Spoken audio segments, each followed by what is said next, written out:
les autorités légales de notre gouvernement, les chartes des compagnies pharmaceutiques, les taxes, les permis de construction, les permis de conduire, etc. Il y a des centaines, voire des milliers de stipulations, régulations et limites à nos libertés. Et parmi celles que nous venons juste de mentionner, combien en avez-vous recherché pour voir si elles s'appliquaient à vous ou pas? Voyons à quelle forme de loi nous nous plions. Une fausse idée commune parmi la population est que les règles et régulations tombent tous sous une même catégorie, la loi. Mais il y a plusieurs autres formes de loi auxquelles les gens se plient sans réaliser qu'elles ne s'appliquent pas à eux. Une autre fausse idée est que la Constitution de la nation nous donne des droits. La Constitution ne fait rien de plus que de dicter des droits que nous avons déjà.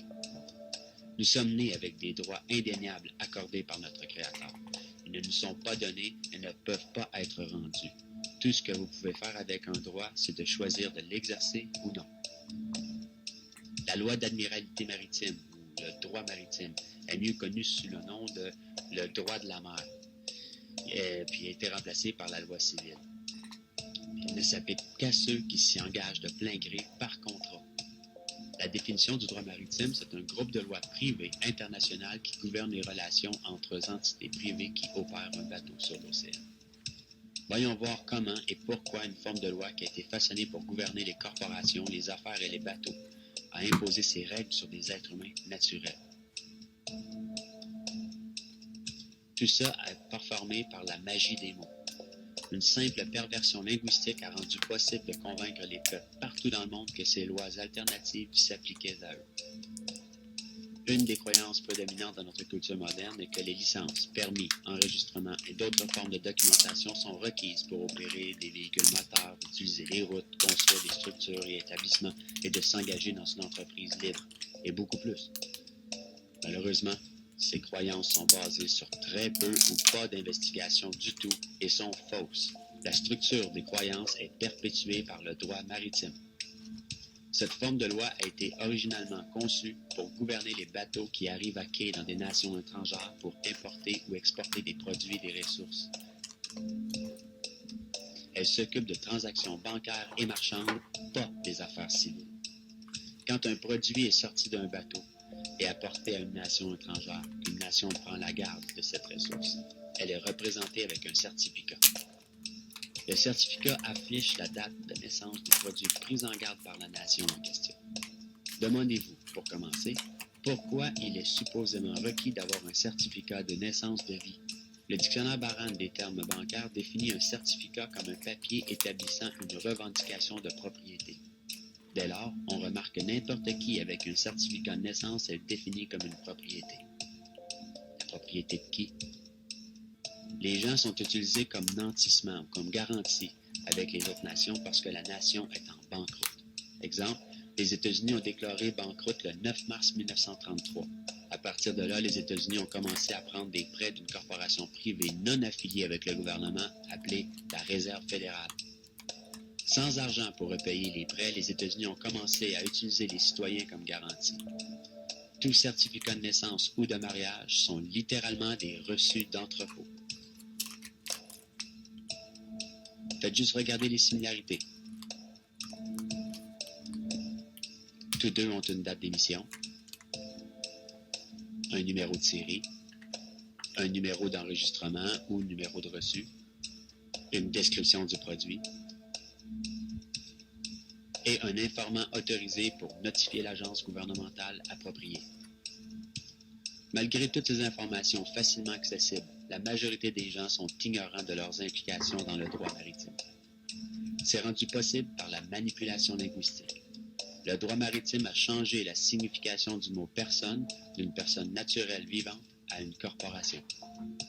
Permis de conduire, enregistrement des véhicules, formulaire d'assurance auto, permis de construction, permis de port d'armes, permis de travail, formulaire d'impôt, certificat de naissance et de décès, et plusieurs autres formes de documents qui ont déjà été crus comme absolument nécessaires ne s'appliquent qu'à une personne ou une corporation sur signature de ce même document légal. Vous diminuez indirectement vos droits sous la Constitution et rabaissez votre statut à celui d'une corporation qui est créée avec exactement le même nom que vous.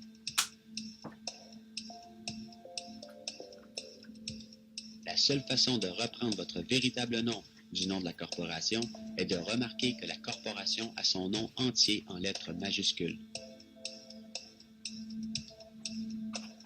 C'est ce qui s'appelle Capitis Diminutio Maxima.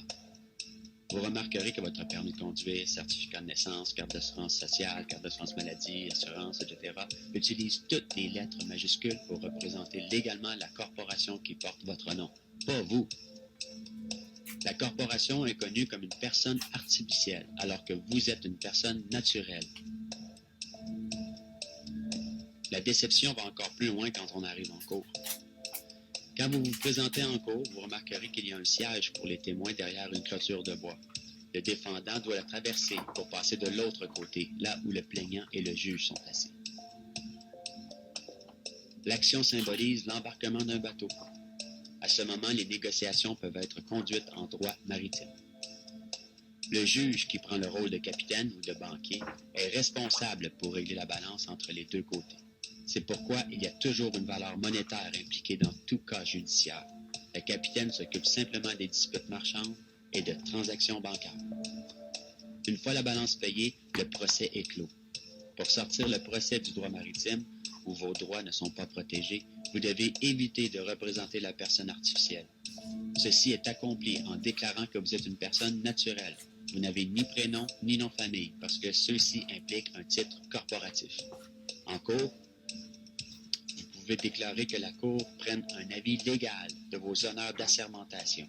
Tout juge doit prendre un serment de fonction pour pratiquer la loi. Mais vous devez établir clairement à la Cour et au jury que le banquier agit comme un juge et non un banquier.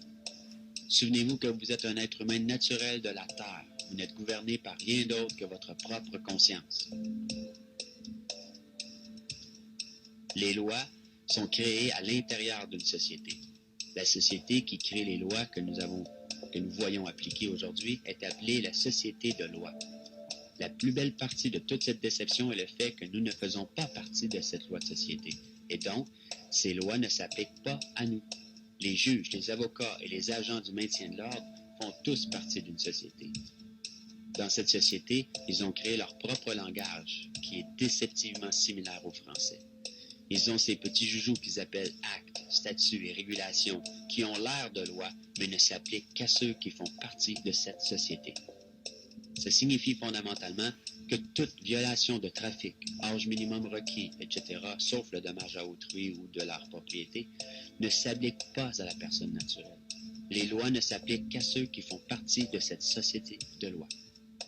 Le jeu auquel on joue n'est qu'une illusion.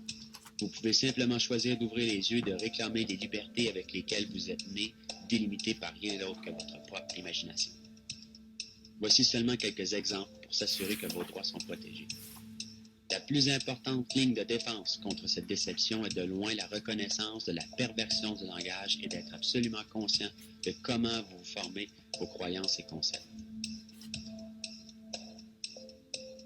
En religion et en politique, les gens prennent à peu près toujours sans recherche leurs croyances et leurs convictions en deuxième main des autorités, qui n'ont pas eux-mêmes examiné la question en cours, mais qui les ont pris en deuxième main d'un autre non-rechercheur dont les opinions à propos de ceux-ci ne valent pas un sou noir. Dans toutes les formes de perversion du langage, il y a une réflexion miroir dans le microcosmos de la psyché. Et le problème que je vois en l'humanité aujourd'hui est que désormais, nous ne nous connaissons plus véritablement. Nous avons un job de 9 à 5, nous avons une maison, des enfants, les factures, la télévision, les hobbies et les tâches qui nous font courir chaque jour.